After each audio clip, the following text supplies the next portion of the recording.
Okay, good afternoon, good afternoon. So kasalukuyang nandito tayo ngayon sa lugar pa rin ito ng Panikyan. So nandyan, naghilot ang aking may bahay sa pinaghilutan kahapon.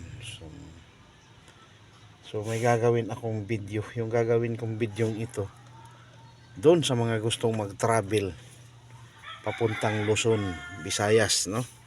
Mindanao, ganyan. So siguraduhin lang natin yung ating mga tricycle ay talagang kondisyon, maganda ang kondisyon talaga, bago ang gulong, bago ang mga brake shoe, tapos yung kung ano man yung karapat dapat talaga na bago mag travel ng long drive. Okay, hindi ako nag voice over yan, oh. Nasa loob lang ako ng tricycle habang nagagawa ng video. Okay. So siya nga pala, mga kabiyaheros-biyaheras natin, sa mga nagnanais na mag-travel na gamit at tricycle or anumang klase ng tricycle. So kailangan natin i-low speed yung ating mga sprocket. Okay. Kung 175 ang inyong ang inyong motor, kailangan gawin nating 51 ang hulihan. Tapos ang engine niya is yung pa rin 15 ang kanyang Pero kung kagaya ng mga 125 ang motor, so 53 ang sahulihan. Tapos 14 ang engine para maganda ang sa ahon. Hindi ka matatakot na hindi ka makaahon. Yun ang mga simpleng advice ng tricycle vlogger na to. So yun. So kasalukuyan ako yung nakisilong muna dito habang ginagawa yung ating i-reveal ko ngayon yung travel. So magkaano magkaano. So tinutal ko na ito, mga kabiyaheros, ang ating sa gas consumption. Ayun, yung pala. So simula dito hanggang nakarating kami sa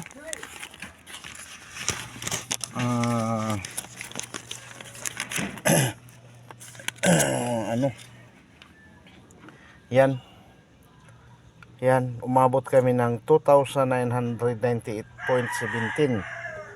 So sa gas lang yun, mga kabiyaheros. Tapos yung ating pagkain kasama na ang pagkain at umabot kami lahat-lahat ng 7,192 ang one way na gastos.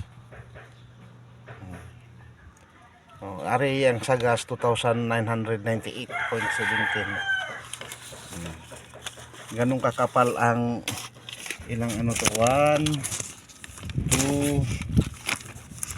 3, 4, 5, 6, 7, 8, 9,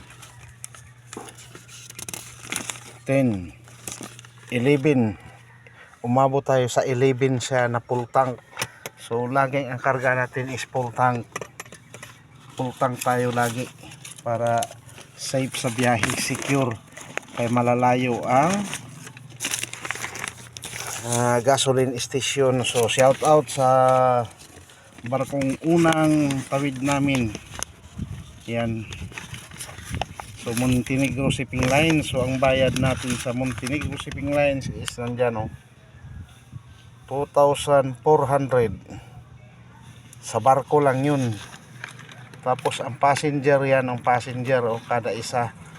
So sa 2,400, mga kababiyaheros-biyaheras, kasama na ang driver dyan. So libre na. So yung aking mag-ina tsaka isang pamangkin, yun, Are yung ano, pamasahe ng kuwan. So 370. Ang dalawang bata ay 315. Oh, ayan.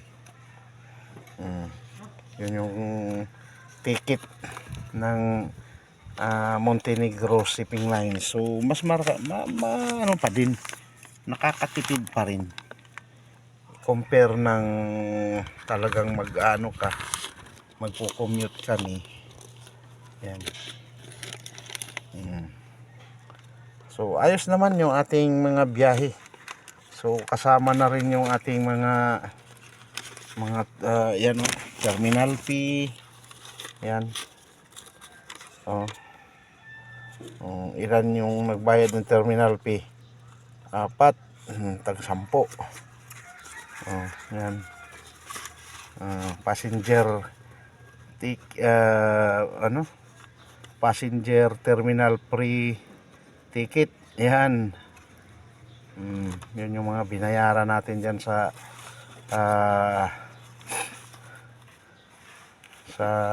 kuwan. Okay. So pangalawang ferry na nasakyan natin, ito pala yung pangalawa. Ito naman ay shoutout din sa Montenegro Shipping Lines, yung pangalawang tawid. So yun yung binayaran natin dyan ay yan mga kabiyaheros. Yan. Yan yung binayaran natin dyan sa barko, 550 pesos ang sa tricycle. Pero ang hindi kasali ang pamasahe ng driver dyan, kaya nagbayad talaga tayo dyan. Yan, yun yung binayaran natin, yung mga ticket ng ano. Shout out sa mga masisipag na crew ng mga company ito. So yan yung ating nire-reveal ngayon. So maraming thank you sa mga mag-like, mag-share, mag-subscribe. Ang kapal din, tingnan ninyo, kapal. Ito ay papunta pa lang kami ng Luzon. Ito namang isa, pagbalik naman, yung galing naman Luzon papuntang Mindanao. So medyo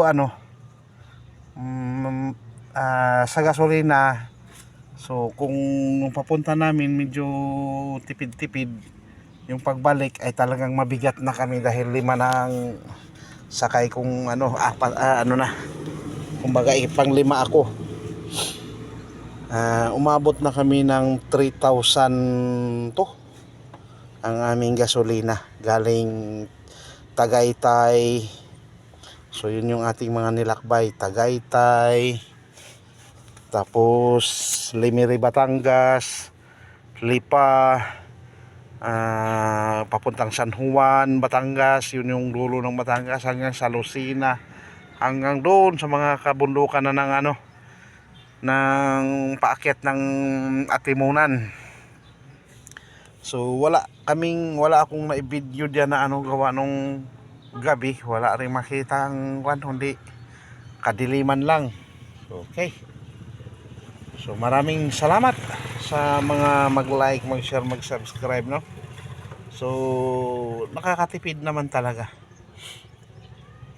i-compare sa nagko-commute. Kasi kung nag-commute kami noon mga kabiyaheros, gagastos kami sa pamasahe pa lang sa van 10,500